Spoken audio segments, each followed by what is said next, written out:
"We can't fall. My children can't die here." Helena's voice tore through the wind's howl, which whipped the fragile wooden and canvas structure like a hungry demon. The house, precariously suspended over the dizzying abyss of the canyon, groaned and creaked with every gust, seeming about to disintegrate, with her children nestled in her arms, trembling with cold and fear. Her desperate eyes scanned the ground for any foothold, any miracle.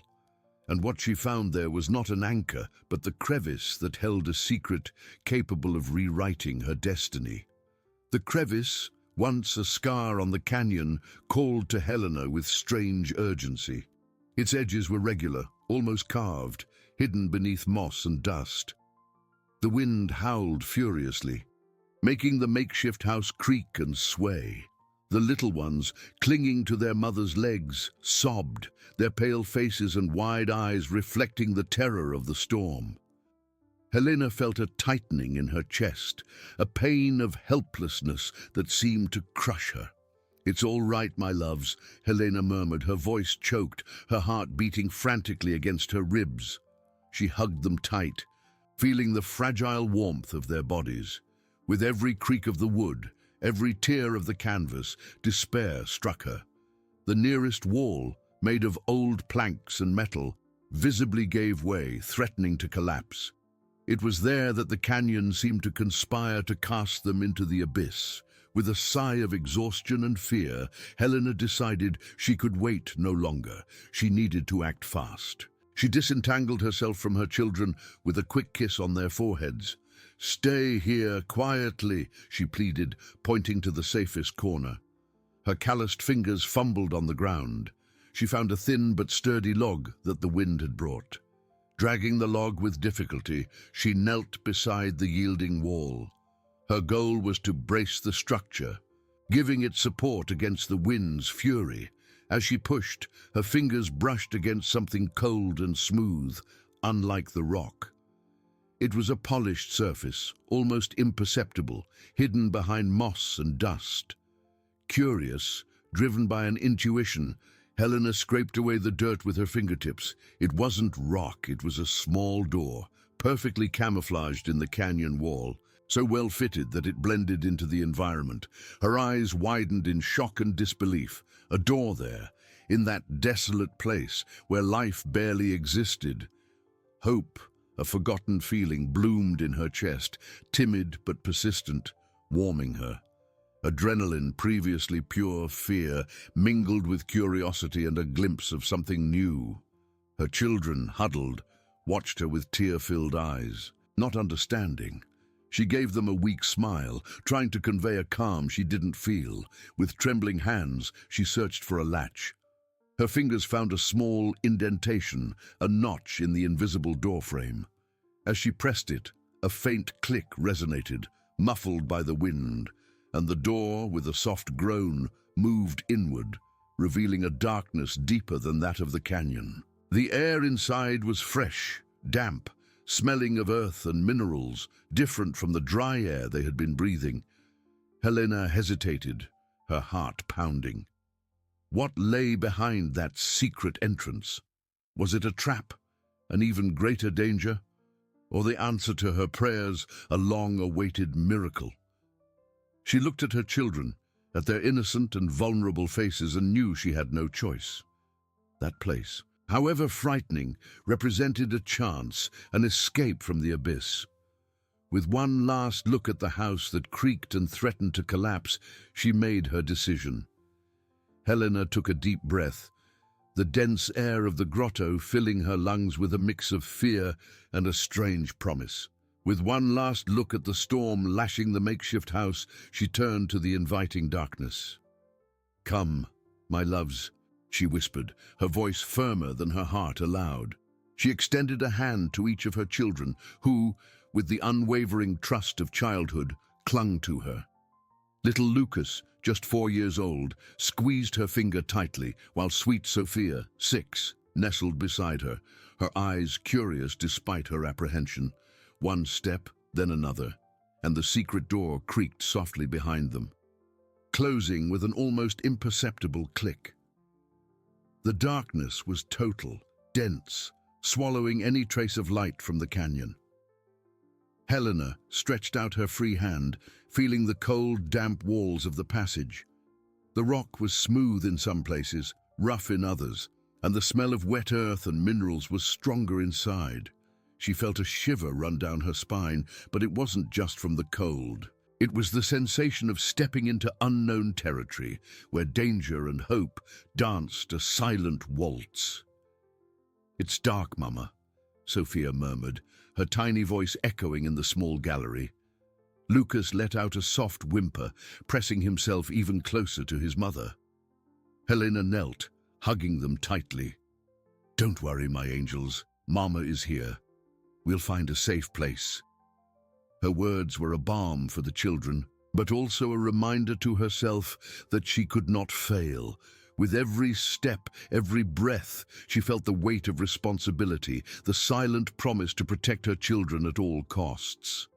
The passage was narrow at first, forcing them to walk in single file, with Helena in front, leading the way. She felt the dampness on her face, and the sound of their own breaths seemed amplified.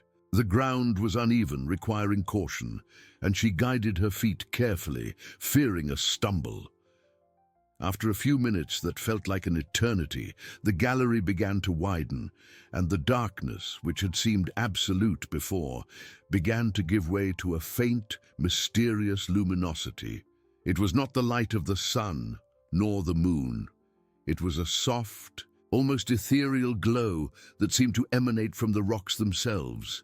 Helena stopped, her eyes wide, and the children, sensing her hesitation, looked up. The glow was bluish, greenish in some spots, and revealed the cave walls, which now opened into a vast chamber. Pointed stalactites and stalagmites gleamed with prismatic reflections, as if made of crystal. The air there was milder, and the sound of the wind outside, previously deafening, was now a distant murmur. "Mama, how beautiful!" exclaimed Sophia, her eyes wide with admiration, fear momentarily forgotten. Lucas, still clinging to his mother, pointed a trembling finger at a rock formation that seemed to pulse with light. Helena felt a different kind of shiver, one of pure wonder. This was not a trap. It was a sanctuary. Her feet carried her forward to the center of the grotto, where the light was most intense. The floor was covered by a layer of small stones, and among them something gleamed. It wasn't the reflection of the ambient light, but a glow of its own, more intense, purer. She knelt, her heart pounding, and reached out to touch. Her fingers brushed against a cold, multifaceted surface.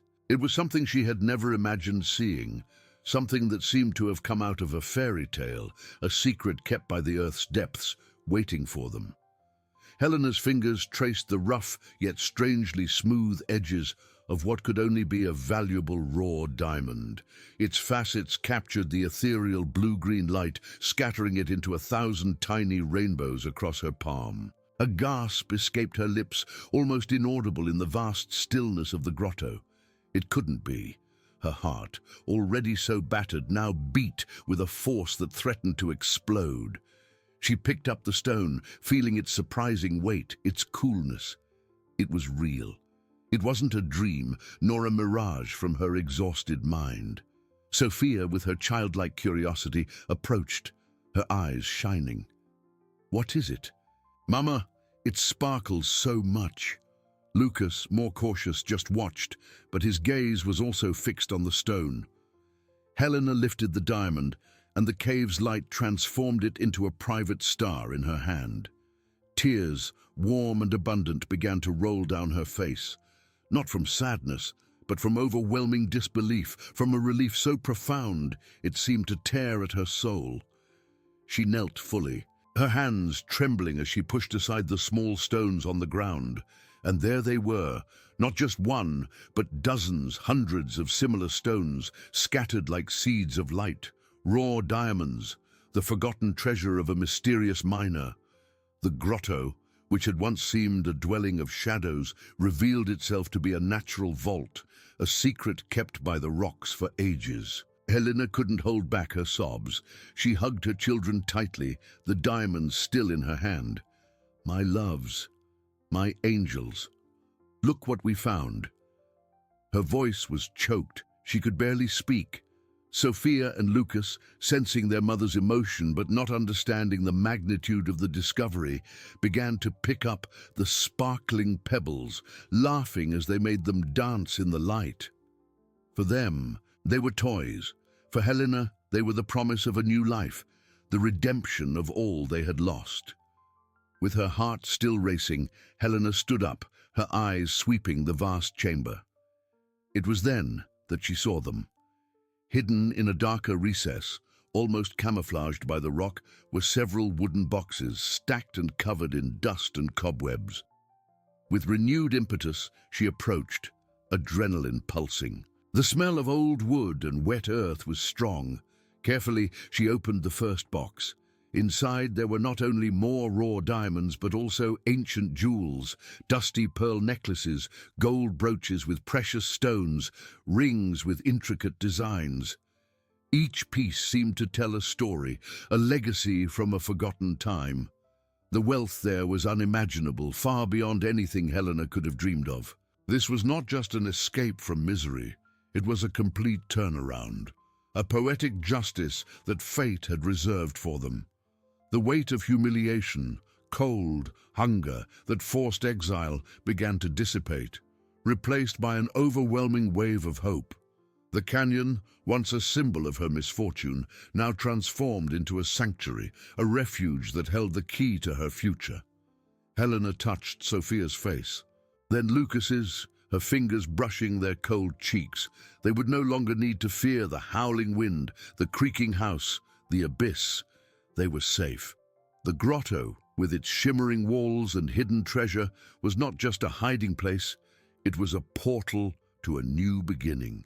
The connection with that mysterious miner who had transformed the canyon into his vault seemed to transcend time, uniting destinies. Helena felt a deep gratitude, a sense that they were not alone. That place which seemed to conspire against them now embraced them, offering not only shelter, but the promise of a dignified life, of a future where the family could prosper, where altruism and overcoming adversity would be the foundations of their new journey. She smiled, a genuine smile that had long been absent from her tired face, as the light of the diamonds reflected in her eyes, brimming with pure joy and redemption. Helena, her heart overflowing with an emotion she hadn't felt in a long time, pressed her children against her, the light of the diamonds dancing in her tear-filled eyes. That treasure was not just material wealth. It was the validation of her struggle, the answer to her silent prayers. Lucas and Sophia, still holding the sparkling pebbles, looked at her with a mixture of curiosity and the contagious joy that only children possess. The fear, finally, had dissipated from their little faces.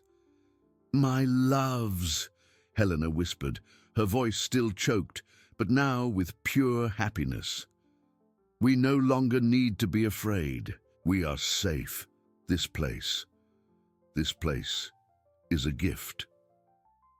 She kissed them on the forehead, feeling the warmth of their small bodies, an anchor amidst the storm of emotions. The grotto, with its softly glowing walls, seemed to embrace them, offering a warmth and protection that the makeshift house could never provide. With an effort, Helena disentangled herself from the embrace, but kept her hands firmly in her children's. She needed to think, to organize herself. The first thing was to ensure the treasure was safe, but more importantly, that they were truly sheltered. She looked at the wooden boxes, now open, revealing an even greater sparkle of jewels and precious stones. It was a fortune that defied comprehension. "Let's see what else this place holds for us," she said, her voice gaining new firmness. She guided the children to a drier corner of the grotto, where the bluish light was softer. There, she began to examine the boxes more closely. Besides the diamonds and jewels, she found some curious objects: old mining tools, a leather-bound diary, and to her surprise, a small canvas bag containing dry bread and some pieces of smoked meat. A wave of gratitude washed over her. The mysterious miner had not only left wealth, but also provisions, a sign of his humanity and perhaps his intention to return. Helena took the bread, which, though dry, was a feast for their hungry stomachs. She divided it among the three, and the silence that followed was filled only by the satisfied chewing sounds of her children. Never had such simple food tasted so sweet, so laden with hope. As they ate, Helena observed the grotto. The rock formations, once merely curious, now seemed like guardians. The ethereal light, which she supposed came from bioluminescent minerals, created a magical and welcoming atmosphere. The air was stable, without the biting howl of the canyon wind. It was a perfect refuge, a sanctuary. Sophia, now more relaxed, began to explore the surroundings, always under her mother's watchful eye. She pointed to the stalactites, imagining crystal castles. Lucas, with his shyer nature, nestled close to Helena, but his eyes shone with a new curiosity, fear replaced by wonder. That place, which could have been frightening, became for them a playground of light and shadow. Helena felt a deep peace settle in her heart. The poetic justice of her situation was palpable. The place where life and the cruelty of others had forced her to go, the abyss that threatened to swallow them, had transformed into their salvation. The moneylender, the loss of their home, the humiliation, everything seemed distant, like a nightmare from which they had finally awakened. She thought of the miner, the man who had spent time there, transforming that canyon into his refuge and vault. There was a connection, an invisible bridge between them. He too had sought refuge, found value where no one else saw it. Helena felt a responsibility, not just to use that wealth for the good of her family, but perhaps to honor the legacy of that man, whose unwitting generosity had rewritten her destiny. With her stomach a little fuller and her heart lighter, Helena picked up the bound diary. Her fingers brushed the aged cover. Perhaps there, in the yellowed pages, were the answers, the story of that place, and the man who had transformed it into a treasure. Curiosity propelled her, but the priority now was her children's well-being. They needed to rest.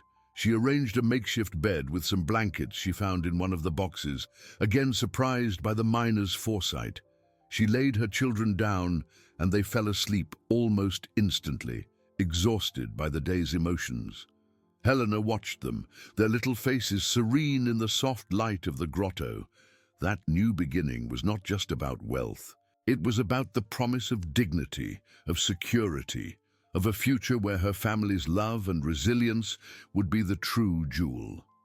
She smiled, a smile of renewed hope, as the grotto's silence enveloped them all in a protective embrace. Helena, with the soft light of the grotto illuminating her tired but now serene face, watched her sleeping children.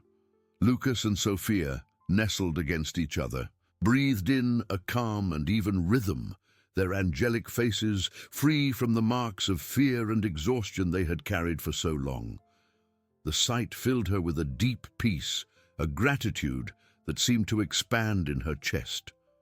She covered them with the blankets she had found, her fingers lingering on their soft hair in a gesture of unwavering love and protection.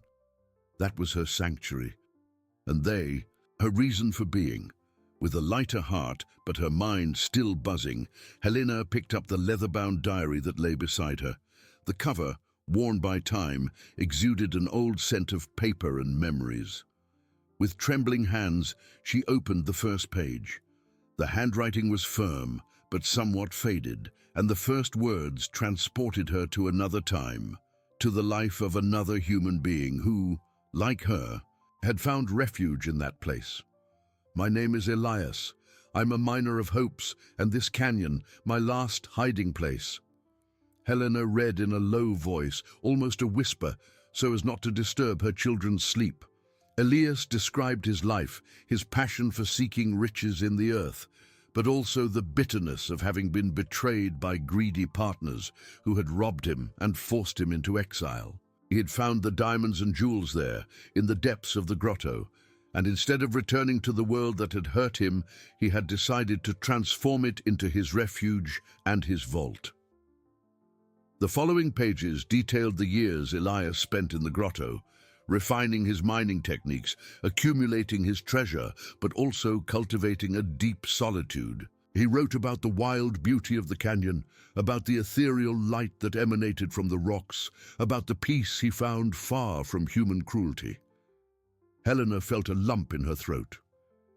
She understood Elias's pain, the feeling of being cast out, of having one's life stolen. There was a silent connection between them, a bridge of suffering and resilience. In one passage, Elias expressed his wish that one day someone worthy would find his legacy. He had no heirs, and his greatest desire was for his fortune to help those who, like him, had been wronged, so they could have a new beginning. "May these riches," he had written, "be the seed of a new life, of a justice that the outside world denied me." Tears streamed down Helena's face again, but this time, they were tears of deep empathy and a newfound responsibility. The treasure was not just hers, it was a legacy, a mission. She couldn't simply sell it and forget. Elias, even in death, was offering her not just wealth, but a chance to rewrite history, to transform pain into purpose. Helena closed the diary, holding it against her chest. The grotto, once a refuge, now seemed like a temple, a sanctuary of hope and justice. She looked at her children, her little sleeping miracles. They would be the focus of her new life, but Elias's wealth could go further, could touch other lives, fulfill the altruism the miner had dreamed of. The idea of building something lasting, something that would honor Elias's memory and help the community, began to germinate in her mind. Helena's mind buzzed with possibilities. That treasure would not just be for her family, it would be to reverse injustice, to create a future where kindness and overcoming adversity flourished. She felt a new kind of strength, a determination that went beyond mere survival. The sun, or what remained of it, began to dawn on the distant horizon of the canyon, casting faint rays of light through the grotto's entrance. It was a new day, and with it, the promise of a new purpose. Helena smiled, a smile of pure hope and renewed faith, ready to embrace Elias's legacy and build a dignified future for her children and beyond. Helena smiled, a smile of hope and renewed faith, ready to embrace Elias's legacy and build a dignified future for her children and beyond. The sun, which now bathed the grotto's entrance with a soft golden hue, seemed like an invitation, a gentle reminder that the world outside existed and that she now had the means to face it. Her eyes swept across the grotto, which revealed itself to be even more magical under the morning light. The rock formations shimmered, and the fresh air carried the scent of damp earth and minerals, her perfume of freedom. Her children slept. Helena took advantage of the quiet to organize her thoughts. The wealth was immense, but the responsibility that came with it was greater. Elias had dreamed of justice and altruism, and she felt the weight of that expectation. How to honor a man who, even in absence, had offered her so much. She thought of her humiliation, of the moneylenders' cruelty that had driven them out. Justice for her family was the first step, but Elias had spoken of something broader. With a sigh, Helena picked up the diary again. The yellowed pages seemed to call to her. There was more to learn about the miner of hopes. She leafed through it, seeking more guidance. Her fingers stopped at a passage written with urgency, the handwriting stronger. Elias described his last attempt to trust someone, an old friend who had betrayed him, stealing part of his treasure before he took refuge in the canyon. "Greed is a disease," he had written, "and it blinds men to truth and kindness. Protect what is yours, not out of selfishness but for good. True justice is not vengeance, but reconstruction, the creation of something pure, far from the dirty hands of those who only see profit. Helena felt a shiver. Elias's words were a direct echo of her experience with the moneylender. He spoke not only of a treasure, but of a philosophy of life, a wisdom acquired through pain. The idea of simply selling the diamonds and jewels to reclaim her old home or build a life of luxury seemed superficial and naive to her. Elias warned her. Wealth, in the wrong hands or used without wisdom, could attract the same greed that had hurt him. Her initial smile of joy transformed into seriousness and deep reflection. The turning point was not the discovery of the treasure, but the understanding of its true nature and the dangers that accompanied it. It wasn't enough to have the fortune. It was necessary to protect it and use it with a greater purpose, which Elias had shaped with his scars. She needed to be astute, discreet, and above all, wise. The task was not just about overcoming adversity, but about strategy, about protecting her children not only from nature, but from the human malice that Elias knew so well. Helena felt a determination, more mature and thoughtful. Elias's legacy was not a blank check, but a map for a complex journey. She would be a guardian of justice and hope, a weaver of a future without greed. Her eyes fixed on the jewelry boxes, no longer with dazzlement, but with the clear vision of a sacred responsibility. The grotto, her sanctuary, would be her school, where she would learn to transform adversity into a beacon of kindness. She stood up, her mind clear, her heart heavy with the new understanding, but strengthened by the promise of a greater purpose. Helena stood up, her mind clear, her heart heavy with the new understanding, but strengthened by the promise of a greater purpose. The weight of Elias's diary still resonated in her soul, the miner's words about greed and betrayal shaping her perspective on the newly discovered fortune. It was not just a matter of material security, but of moral integrity. She needed to be the guardian not only of the diamonds, but also of Elias's ideals.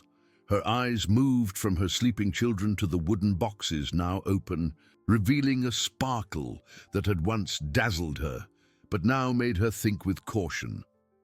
The first and most urgent task was security. The grotto was a perfect hiding place, but it was not impenetrable. The passage she had discovered, though camouflaged, could be found by others. What if the moneylender or any other ill-intentioned person knew of the treasure's existence? A shiver ran down her spine. The icy cruelty that had driven her from her home seemed a premonition of what greed could do. Helena needed a plan, and she needed it quickly. She knelt again beside the boxes, not to admire the jewels, but to assess them. The raw diamonds, for the most part, were small, but there were some of considerable size. The ancient jewels, with their intricate designs, seemed to have inestimable historical and artistic value. Selling everything at once would be imprudent. It would attract unwanted attention. She would need time, discretion, a reliable intermediary, something that in her life of exile seemed almost impossible. Her fingers brushed a dusty pearl necklace. An image of Sophia, smiling and wearing it, passed through her mind. The desire to give her children a life of comfort and beauty was overwhelming, but Elias's wisdom held her back. Ostentation was an invitation to danger. True wealth, she realized, was not in displaying, but in building, in protecting, in using with purpose. Helena looked at Lucas, who stirred slightly in his sleep, and a tender smile appeared on her lips. Her children were her compass, her reason. First, they needed a real home, safe, far from the abyss and precariousness. Then she would think about how to honor Elias, but how to get out of there with that treasure without raising suspicion. The idea of carrying the heavy boxes back through the narrow passage seemed unfeasible. She would need to take only the essentials, what could be transported without attracting attention. Helena's mind began to map out the next steps. She would need small amounts of money to start over, to buy clothes, food, perhaps transport to a distant town where no one knew her. There, she could cautiously sell one or two of the smaller stones, or perhaps a discreet piece of jewelry. Discretion would be her greatest ally. Her eyes fixed on Elias's diary, which rested beside her. Perhaps there were more secrets there, more guidance on how to deal with the treasure, or even information about the treacherous friend Elias had mentioned. Curiosity propelled her to read more, to unravel every word of that man who, in some way, had become her silent mentor. Helena felt the day's fatigue, but the urgency of her new purpose kept her awake. She needed rest, but first, she needed to ensure the grotto's entrance was as camouflaged as possible. With an effort, she began to stack some loose stones and plant debris she found in the chamber, trying to recreate the illusion of a natural rock wall. Every movement was careful, silent, so as not to wake the children. Sweat ran down her forehead, but she didn't stop. That was the first stage of her new mission: to protect the legacy, to protect her family. The grotto, which had once been a refuge of despair, now became her fortress, and Helena, its sentinel. The sun continued to rise, and with it, the determination of a mother who had found not only wealth, but a greater purpose for her life. Helena, her hands dirty with earth and her body aching, stepped back. The grotto's entrance was better camouflaged, stones and plant debris blending with the rock. A heavy sigh escaped her lips, exhausted but satisfied. The sun, higher now, painted the canyon with warm tones, revealing the landscape, once a prison, now a refuge. She returned to her children, who were still asleep. Helena sat down, leaning her back against the grotto's cold wall, and picked up Elias's diary. She needed clarity and wisdom. The miner's words were her only guide in a world where trust had become a dangerous luxury. She leafed through the pages, looking for clues or practical advice. She found a rudimentary map, drawn with firm but faded lines. It wasn't a map of the canyon, but of an escape route Elias used to reach a small mountain village. A few days' walk away, the miner described the village as a place of simple, honest people, far from greed. There was an X on the map, where Elias exchanged smaller diamonds for provisions with a trusted goldsmith, Master Ilara. Helena's heart leaped. Master Ilara. The name sounded like hope. If Elias trusted him, perhaps she could too. The idea of having a discreet ally, who understood the value of the stones, was an immense relief. But the village was days away, and the journey with Lucas and Sophia would be arduous, dangerous. The canyon, with its treacherous trails, did not forgive weakness. She looked at her children, worry creasing her brow. She couldn't risk them on an uncertain journey without planning. She would need provisions, sturdy clothes and shoes. The makeshift house, up above, still held possessions, but would it be safe to go back? The image of the moneylender with his cold gaze invaded her mind. Discretion was paramount. She needed a plan that minimized exposure and ensured her children's safety. Helena closed the diary, her hand on the leather cover.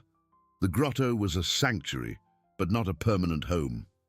They needed a new beginning, a place where they could flourish. Master Ilara's village seemed to be the bridge to that future. But how to get there? The answer would come from small steps and careful decisions. She stood up, her determination renewed. The first thing was to explore the grotto further, in search of provisions or anything else Elias might have left. Every corner of that mysterious place could hold a clue, a vital resource. Her eyes swept the rock walls, now with a sharpened purpose.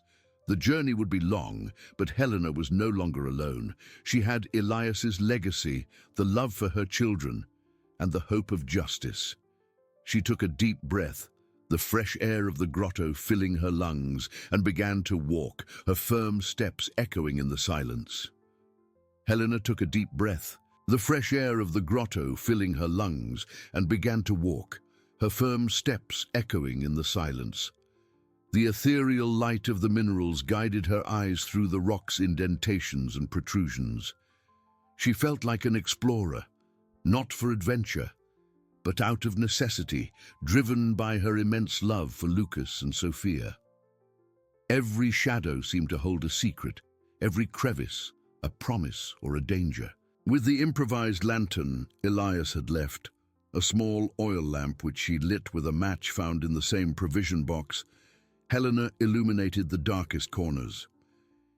In a discreet alcove, almost hidden by a curtain of stalactites, she found more wooden boxes, smaller than those of the main treasure but equally intriguing. Upon opening them, her eyes widened. They weren't jewels, but carefully packed supplies. Bags of grains, dried fruits, pots of honey, and even a small first aid kit with medicinal herbs and clean bandages. There was also a set of children's clothes, worn but clean and lovingly mended, and a pair of small, sturdy boots. Elias had thought of everything. A wave of emotion hit her. The miner was not just a man who accumulated riches, he was a guardian, a provider, someone who, in his solitude, had prepared a complete refuge for an unknown future. Helena felt an even deeper connection with him, a sense that Elias, in some way, knew her, or at least knew the pain of someone forced to start over from scratch. He knew, she whispered, tears welling up again, but this time they were of pure gratitude. He knew what it was like to need everything.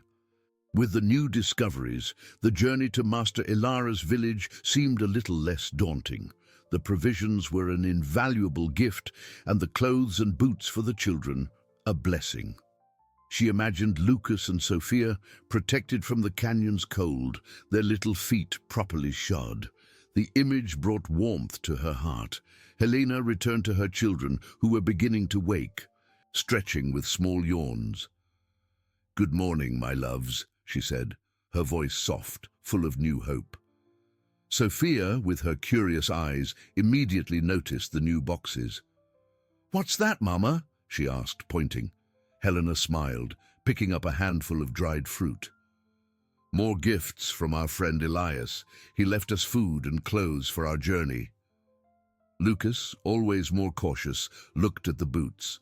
"Are we leaving here, Mama?" The question carried a mix of fear and expectation. Helena knelt, hugging both of them. "Yes, my loves, we are. But now we have everything we need to go safely.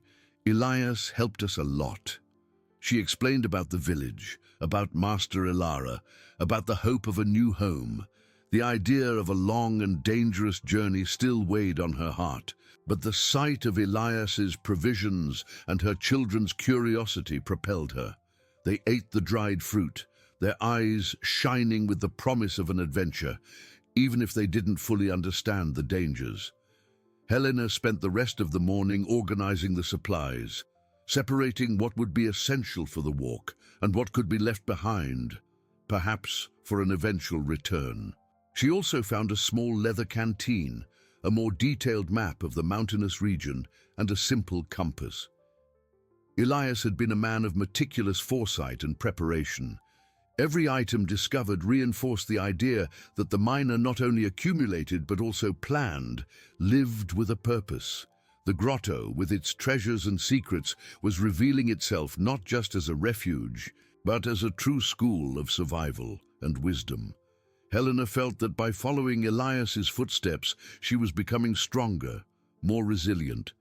The pain of loss and humiliation still existed, but it was gradually being replaced by an iron determination and an unwavering faith in the future. She looked at the jewels, which now seemed less a burden and more a tool for justice and reconstruction. Master Ilara's village was the first step. She needed to trust, even after so much betrayal. Human connection, even with a stranger, was the only way to move forward.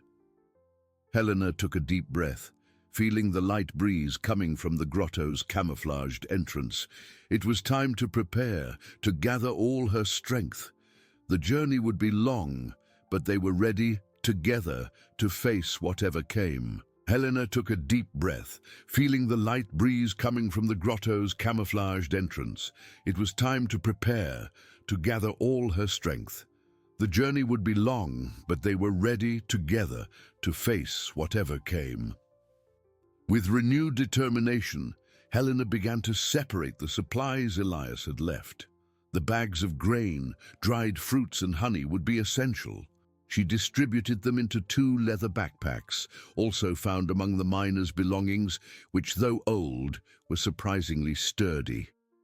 The children's clothes and boots, an unexpected blessing, were carefully packed for Lucas and Sophia. "Shall we put on your new boots, my loves?" Helena asked with a gentle smile as Lucas and Sophia approached, their eyes shining with curiosity. Sophia, always the most animated, extended her little foot. "They're pretty, Mama." Lucas, more reserved, watched Helena with a serious expression. "Is it very far, Mama?" Helena knelt, holding her children's small hands. "It's a bit far, my love, but we'll go slowly, carefully, and together. And Master Ilara is waiting for us. He's a friend of Elias, and he will help us."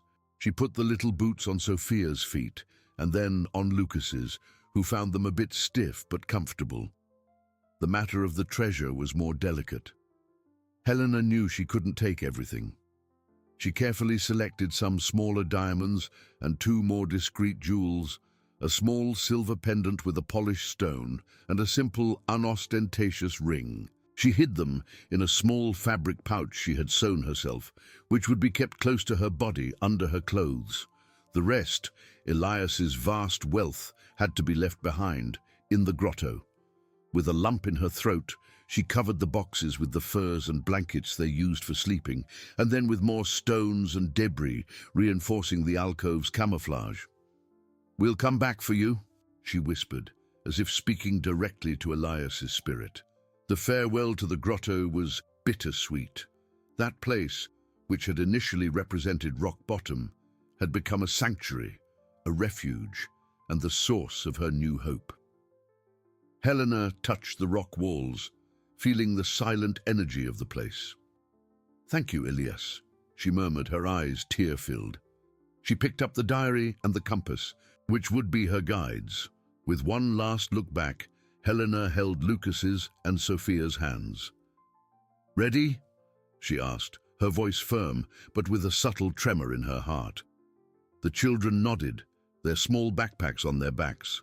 Leaving the grotto required extra caution. Helena moved the camouflage stones with utmost silence, peeking into the canyon before emerging. The sun was already high, and the wind, which had previously howled, now blew with a softer but constant breeze, carrying the scent of dry earth and distant pine. The first steps were the most difficult. The canyon's uneven terrain, with its loose rocks and small crevices, demanded constant attention. Lucas, though brave, stumbled a few times, and Sophia, with her inexhaustible energy, needed to be reminded not to stray. Helena guided them with patience, pointing to the footprints Elias had drawn on the map, which indicated the safest paths. The compass, a simple but vital object, kept her in the right direction. With each turn of the canyon, a new landscape revealed itself. Imposing rock formations, resilient cacti sprouting from the crevices, and the immense blue sky that stretched infinitely. Helena felt fatigue begin to weigh on her, but the thought of Master Ilara, the village, and the new beginning propelled her forward. She looked at Lucas and Sophia, who, despite the difficulties, maintained a spirit of adventure. The sight of them, their small, curious, and confident faces, was her fuel. The journey would be long, but with each step, Helena felt she was building a future, not just for them, but honoring Elias's legacy. Human connection, the hope of an ally, was what would carry them forward, beyond that canyon that was once a prison, and now was the door to freedom. She squeezed her children's hands, a gesture of love and promise. The path was uncertain, but her faith in her purpose was unwavering. They were walking towards justice, towards overcoming adversity, towards a new dawn. With each step, the canyon seemed to close in on them, its rocky walls rising in imposing silence. The sun, which had once warmed them, now hid and reappeared, creating a play of light and shadow that made the path even more treacherous. Lucas and Sophia, despite their new boots, began to feel the weight of the journey. Their small faces, once full of curiosity, now showed signs of tiredness and growing apprehension. Lucas, with his more observant nature, squeezed Helena's hand. "Mama, will it take much longer?" His voice was a whisper of exhaustion. Sophia, who was right behind, stumbled on a loose stone, letting out a small whimper of pain. Helena quickly knelt, checking her daughter's knee. "It's all right, my love. Just a little scratch. We're almost there." But she knew it wasn't true. Elias's map indicated that the most difficult part of the canyon was yet to come, a section known as the Wind's Narrows, where the crevice drastically narrowed and the terrain became even more rugged. The gentle breeze turned into strong gusts, howling between the rocks and carrying small grains of sand that stung their skin. Helena looked up and saw ahead what Elias had described, a passage that seemed almost impassable. The trail, already narrow, disappeared completely at one point, replaced by a precarious rocky ledge that jutted out over the abyss, with a dizzying drop to the canyon floor. Helena's heart pounded. Her hands grew cold with sweat. It was a precipice that challenged the courage of any adult, let alone two small children. Fear, a chilling and paralyzing sensation, crept up her spine. How could she take her children across there? The image of the moneylender, of the icy cruelty that had driven them out, seemed insignificant compared to nature's relentless cruelty. This was the true test. Lucas, noticing his mother's hesitation, looked at the abyss with wide eyes. "Mama, isn't there another way?" His voice was small, laden with fear. Sophia, clinging to Helena's leg, whimpered softly. Helena felt the weight of responsibility crush her. Her purpose of justice and overcoming adversity seemed insignificant in the face of that imminent danger. She closed her eyes for an instant, seeking the strength Elias had taught her. She opened the diary again, her hands trembling slightly. There was a small drawing by Elias for that section, an almost imperceptible detail. He had marked a sequence of small indentations in the rock, almost invisible to the naked eye, that formed rudimentary steps, protected from the full force of the wind. "Trust the rock," Elias had written. "It is ancient and strong, but look for the crevices, the footholds that nature has hidden." Helena took a deep breath, forcing herself to calm down. Elias's wisdom was not just about treasures, but about the ability to see what others didn't, to find hope where there was only despair. She knelt, hugging Lucas and Sophia tightly. "My loves, the path is a bit difficult now, but we will make it, together. Mama will go first, and you will follow my every step very slowly, watching where I place my feet." She pointed to the small indentations, which now, with a closer look, began to reveal themselves. "Elias showed us the way. He knew we would be capable." With a determination that sprang from her unconditional love, Helena took the children's backpacks and fastened them to her own. She turned to Lucas. "You will hold Sophia's hand and not let go for anything, and both of you will hold onto my clothes very tightly." Her eyes met Lucas's, conveying a courage she barely felt. He nodded, his small lips pressed into a thin line, fear still present, but his trust in his mother overcoming everything. Helena took the first step onto the ledge, testing the ground, feeling the wind's force push her. Every movement was calculated, every muscle tense. She clung to the rocks, her fingers scratching the rough surface, but finding the footholds Elias had indicated. "One step at a time, my loves," she said, her voice firm, echoing in the wind's howl. Lucas and Sophia, their eyes fixed on her, followed, their small bodies trembling, but their hearts trusting their mother. The connection between them was an invisible yet unbreakable thread, uniting them against the canyon's fury. The connection between them was an invisible yet unbreakable thread, uniting them against the canyon's fury. Every step Helena took was a silent prayer, her eyes fixed on the indentations, her calloused fingers seeking firmness on the cold rock. She felt the wind whip her hair, trying to unbalance her, but her mind was clear, focused only on protecting her children. Lucas, his sweaty little hand squeezing Sophia's, followed his mother with a courage she didn't know he possessed.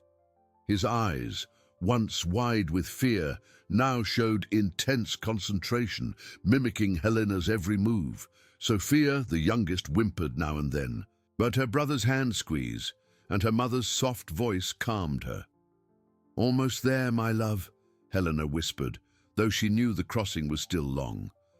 Suddenly, a gust, stronger than the others, hit them violently. Helena felt her body sway dangerously. A cry escaped Lucas, and Sophia clung even tighter to her mother's clothes, her eyes full of panic. For an instant, the abyss seemed to call to them, and icy fear threatened to paralyze Helena. But the image of her children's frightened faces rekindled an overwhelming inner strength.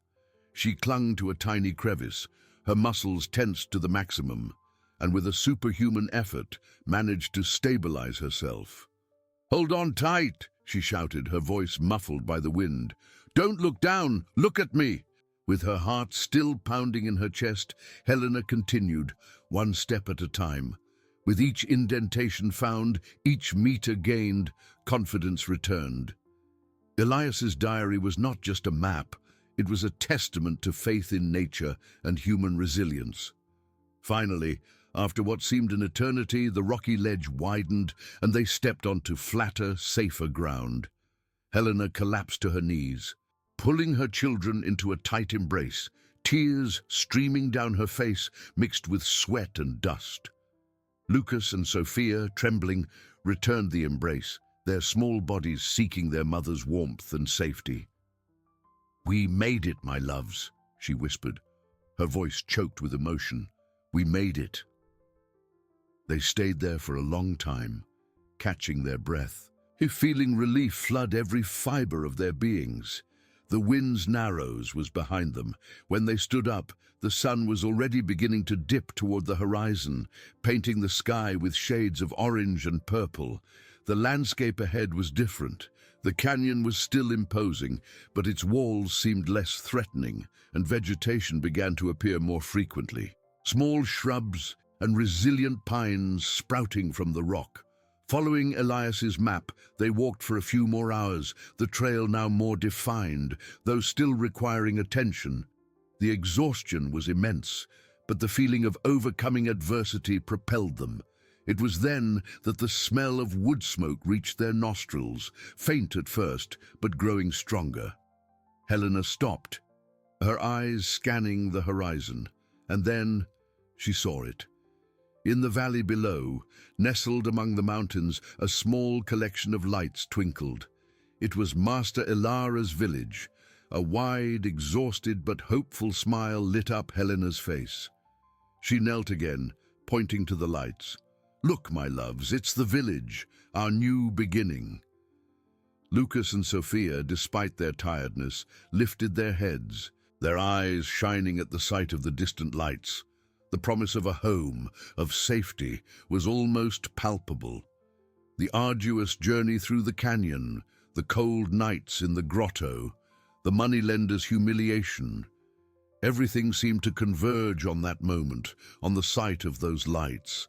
Helena felt a deep peace. That place, which had once been synonymous with exile and despair, had transformed into the bridge to freedom.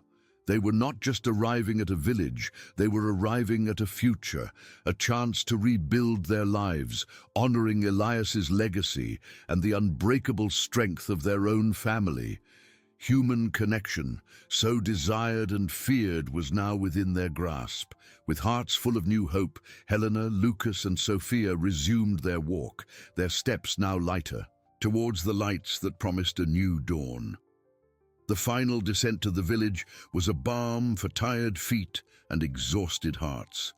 The lights, once mere twinkling dots, transformed into illuminated windows, warming the night's darkness.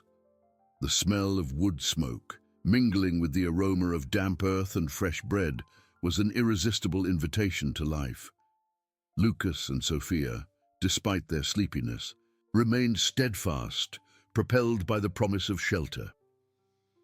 Helena felt her legs tremble, but the sight of the village, so real and welcoming, injected new energy into her.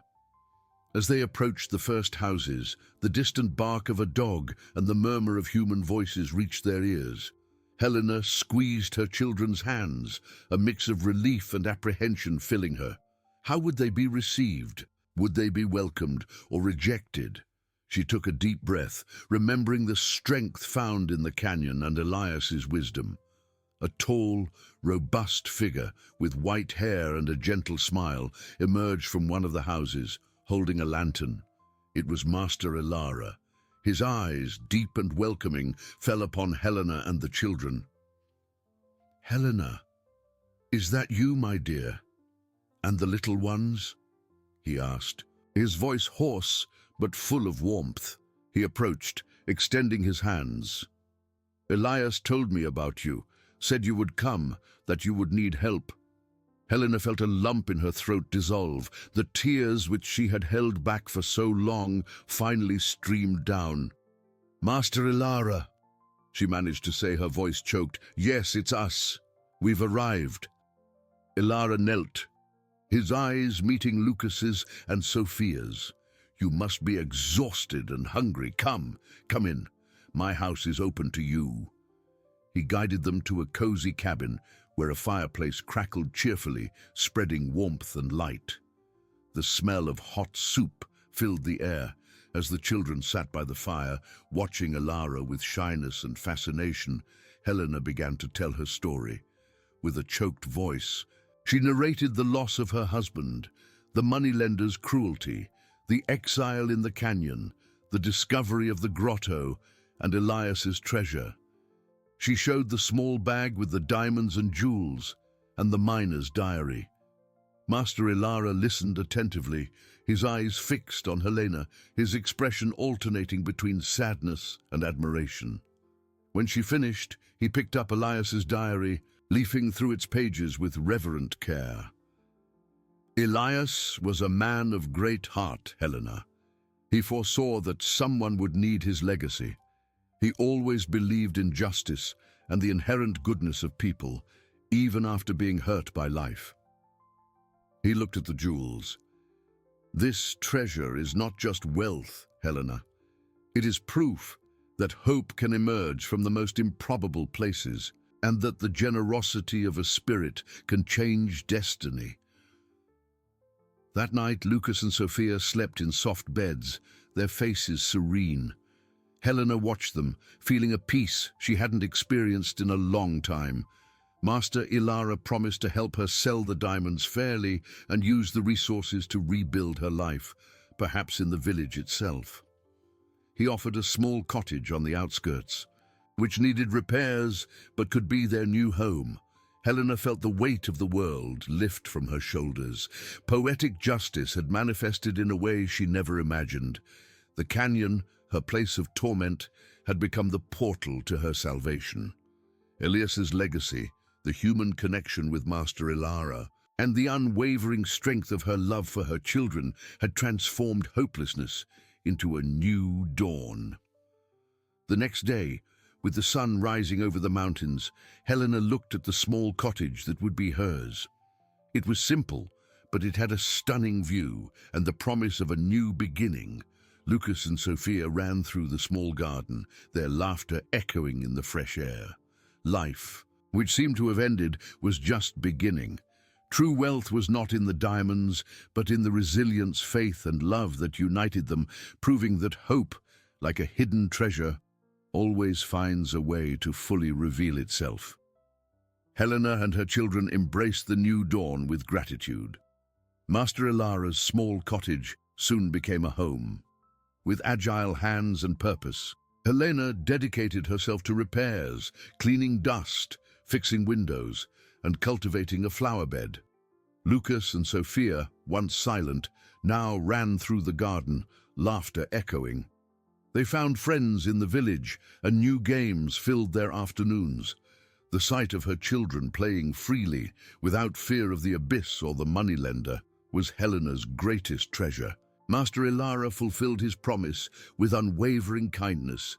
With his network of contacts, he discreetly and fairly sold Helena's smaller diamonds, ensuring their deserved value. He advised her to invest the money wisely, suggesting the purchase of supplies for the village and the creation of a sewing workshop helping other women. Ilara insisted that the resources were Elias's legacy, intended to restore justice and dignity. Helena did not forget the rest of the treasure in the grotto. Trusting Master Ilara, they planned to bring the jewels and diamonds to the village, where they would be kept in a safe place and used for the well-being of all. Elias's idea that wealth should serve the community echoed in her heart. She felt that by sharing, she honored not only the miner, but also the memory of her husband, who had always dreamed of helping those in need. Days turned into weeks, and Helena flourished. The anguish in her eyes was replaced by a serene glow and renewed strength. She became a beloved figure in the village, inspiring everyone. Women sought her out in her workshop, not just for clothes, but for advice and encouragement. Helena shared her experience. The resilience of the canyon, her faith in human connection. She spoke of the grotto not as misery, but as a sanctuary of hope. Lucas and Sophia, in time, regained the full joy of childhood. Lucas, observant, spent hours with Master Ilara, learning about plants and animals. Sophia, full of life, helped Helena in the workshop, learning to handle a needle. The family, once isolated and vulnerable, was now deeply rooted in the community, a living testament to the power of solidarity. Helena often looked at the distant mountains, at the canyon crevice that had once been both refuge and prison.